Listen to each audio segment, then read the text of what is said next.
Hey everyone, it's V. Welcome back to my channel. Today I'm going to be reading from The Magic Path of Intuition. I'm going to be reading lesson number 5, Health and Happiness. If you haven't followed along, I have read all of the lessons up to lesson number 5, and there are 10 lessons in this book. It's by Florence Scovel Shinn. So let's just get right into it. Health and happiness. A harmonious person is never vibrating at the same rate as a germ. Health and happiness go hand in hand. Ill health is caused by inharmony. A teacher says he never asks a student, "What is the matter with you?" I ask, "Who is the matter with you?" As long as anyone can cause you to be angry, resentful, irritable, sad, etc., a harmful reaction takes place in the cells of your body, producing some sort of disease.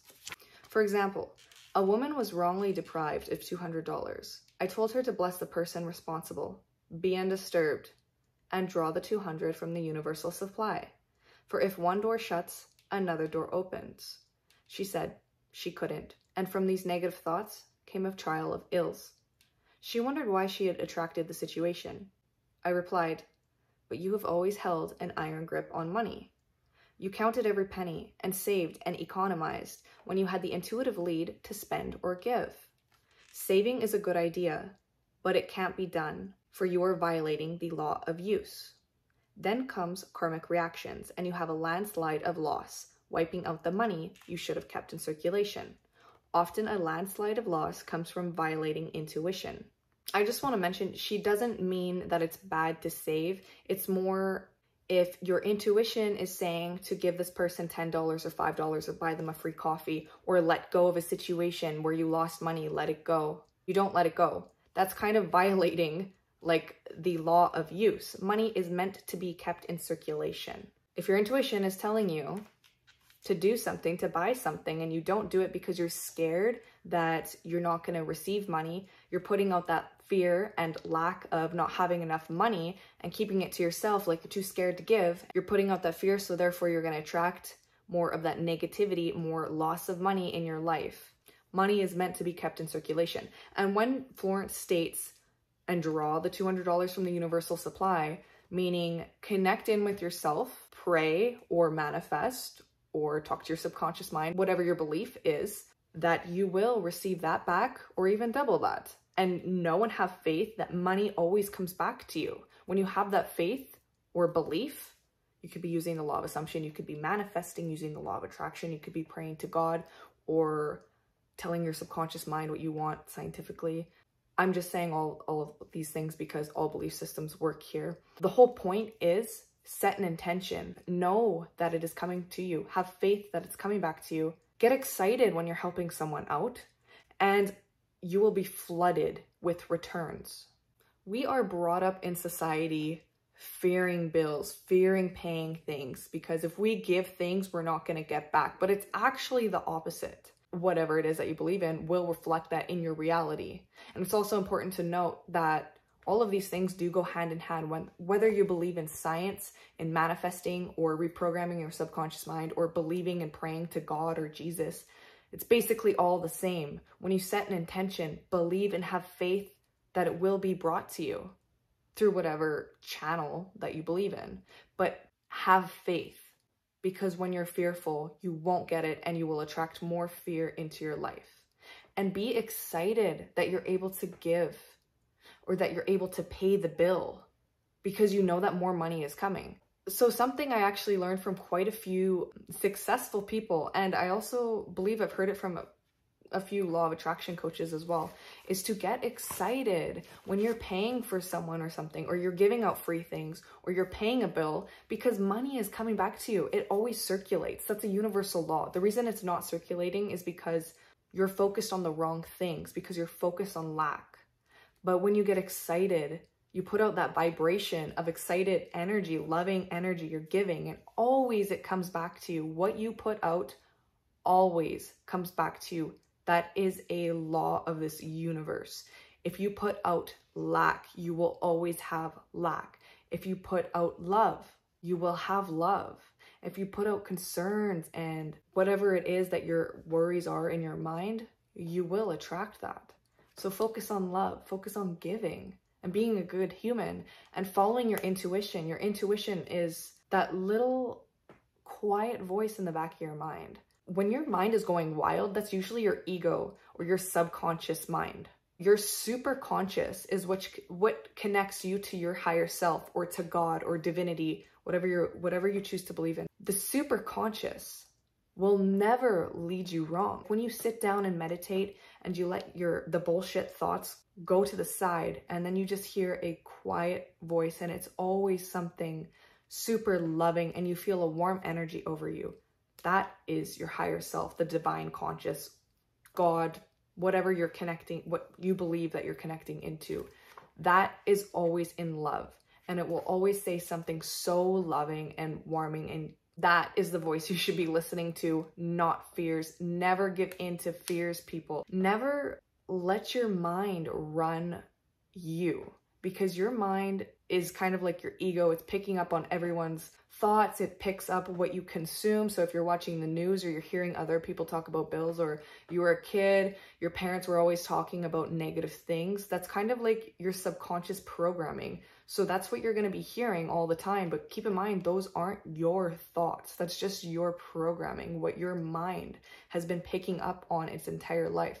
Your mind is a computer, basically.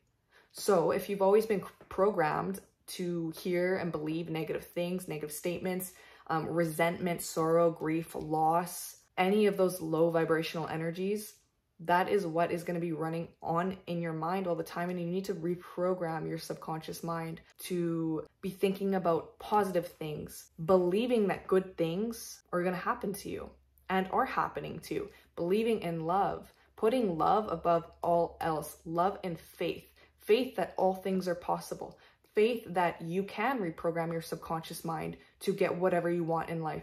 Believe that you can have the life you want. Believe that God will bring it to you. Believe that the universe will bring it to you. Believe that you are worthy of having your dream life. You are worthy of having anything you want. Believe that you are perfect as you are. And know that. Just embody it. Embody the love. Because we are beings of love. We are not supposed to be focusing on all of these negative things. But as much as you can, focus on love. Unconditional love.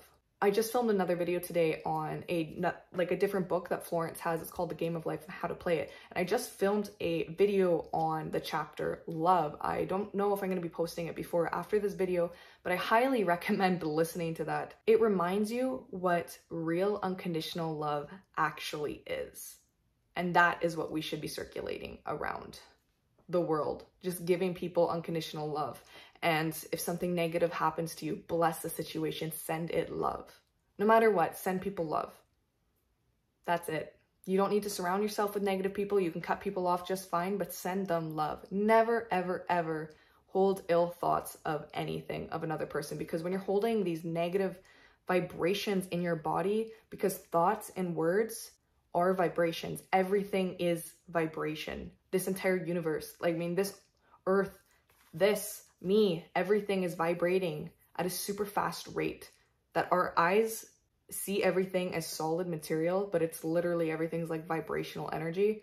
This is quantum physics, by the way. This is literally scientific facts here. When you're holding low vibrational energy in your body, it actually makes you ill and toxic.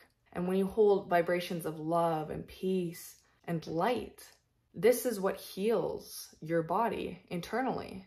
When you're sick, something is out of whack in your body. Something is out of a vibrational resonance. But that's my little side rant. Let's get back to the book. Lack and loss affect health, such as financial headaches.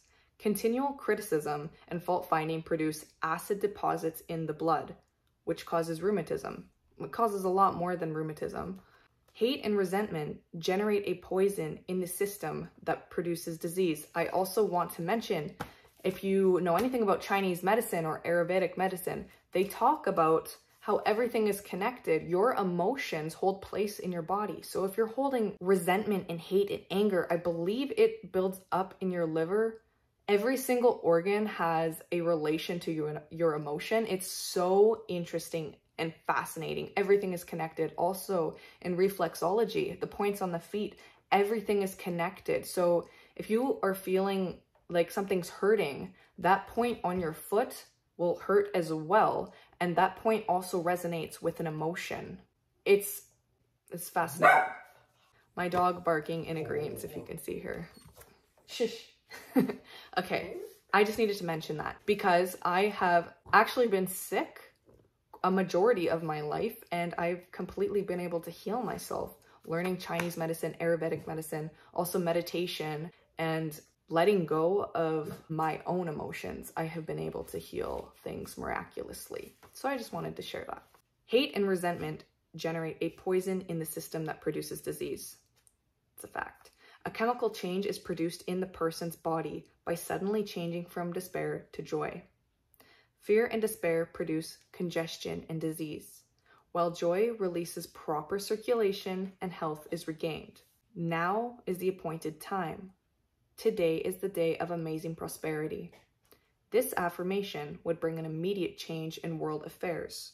Life and death are in the power of the tongue, as is success or failure and lack or abundance, for words and thoughts are a form of radioactivity, their vibrations. Man must learn to draw from the universal supply for everything. So that could be God, the universe, divine consciousness, infinite intelligence, your higher power, whatever you choose to believe. This will do away with all poverty and limitation, which are states of mind. We live in a great sea of magnetic force called mind stuff, which continually takes the form of man's desire. The body can be remolded by treatment, which is clear vision and an affirmation. I once told a patient to see herself bathed in the dazzling white light of spirit, which dissolves everything not divinely planned. See yourself bathed in the dazzling light of lights daily, and age will not register in the cells of your body. Don't be dejected and sad, for the joy of the Lord is your strength. Joy brings new strength, vigor, and vitality. Worry and fear tear down the cells of the body. So if you're struggling with your well-being, or you're fearful and you have anxiety, in the morning when you wake up, do like a 5-minute meditation, just visualizing white light cleansing your body.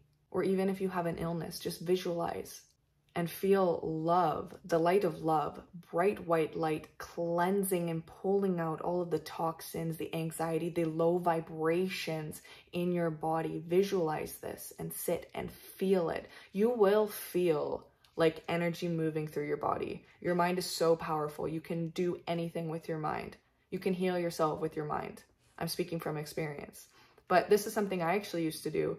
If I had anxiety or I felt sick, I would just sit and visualize white light, grounding myself into the earth, and light coming from above and just pulling it all through my body and grounding it. The earth grounds. It takes all of the toxins out of you and cleanses you and regrounds you and reboots your system. It's actually great to go out and ground. Putting your feet on the earth and doing this as well, like connecting into nature. It is so powerful. Many healthy people have become nervous wrecks from losing their money, their hair turning prematurely gray within a short time. People who have knowledge of spiritual truth come through big financial losses, looking and feeling as if always on the crest of the wave. Being undisturbed by the appearance of loss. Being undisturbed by the appearance of loss. The money was restored. For example, a woman came to me who had lost $30,000 when an investor used the money for himself. The lawyer told her she would never recover it. I told her, bless the man, forgive him, but claim the $30,000 from the abundance of spheres, which I think she means like infinite intelligence, God, the universe. Claim it from the universe. State it into existence. Use the law of assumption. I will get that back. Whatever you choose to do. If one door shuts, another would open. I added, never feel sorry for yourself. And do everything you can to keep feeling rich. Keep the feeling. Ignore what you see. Because before things materialize, everything is on an energetic plane first. So if you're feeling poor, that will materialize in your world. If you keep the feeling of rich, it has to come back to you because everything is energy. There's literally no way that it could not come to you if you hold that feeling, because it manifests after it's on the energetic plane. So if you're holding that energy, it has to show up. She did. Friends who met her on the street said, "We don't have to ask how you are. You look like $1 million." In a few months, the miracle happened. The money was refunded. She had kept herself vibrating to success and prosperity. It could not help coming to her. It has to come. A person who is low-spirited or inharmonious will contract a cold. A happy, fearless person will be immune to germs. For example, a woman goes out in cold weather in evening clothes, lightly clad, but is quite comfortable, for she feels she is looking well and is filled with anticipation for a happy evening. If the same woman is dressed in an unbecoming gown or in bad humor, which is like a bad mood, she will come back complaining of a cold and discomfort and have a cough the next day. A harmonious person is never vibrating at the same rate as a germ. Fear and resentment affect eyesight, and stubbornness and strong personal will affect hearing. If you are feeling bored, discouraged, or listless, do something to wind yourself up, which means changing your vibration, and repeat an affirmation continually. A wonderful joy is on its way, and this wonderful joy comes to stay. It's a nice little rhyme. A person with a torpid liver is always blue and depressed. He thinks it is the liver that gives him this negative attitude of mind, but it is quite the reverse, for he is the matter with his liver. What affects the liver is condemnation, too much discrimination, fault-finding, caution, sorrow, vain regrets, and jealousy. You ask, why shouldn't a person be discriminating and cautious? If ruled by discrimination and caution, you are not listening to your intuition, which often sends you in a direction your reasoning mind rebels against. This is true. Your intuition is like what your heart is telling you to do, and your mind is always like, no, that's a bad idea. What about finances? How is this going to work out? I've definitely had fights between my head and what my heart or intuition is saying, because this is logical. Your mind is logical. It's like a computer, but your heart is like your intuition, and it's connected to a source that we can't see and that we don't understand. So the liver is a very sensitive organ and is quickly affected by wrong thinking. The ancients, for that reason, name it the liver, meaning the place you live. Anger, fear, cruel thoughts, etc. affect the heart. A good statement to use is the following. The light of lights streams through my mind, body, and affairs, revealing all in divine order. My heart is a happy heart, a fearless heart, a forgiving heart, a kind heart, in its right place, doing its right work. I love that. Skin diseases are caused by mental irritation. Someone has gotten under your skin.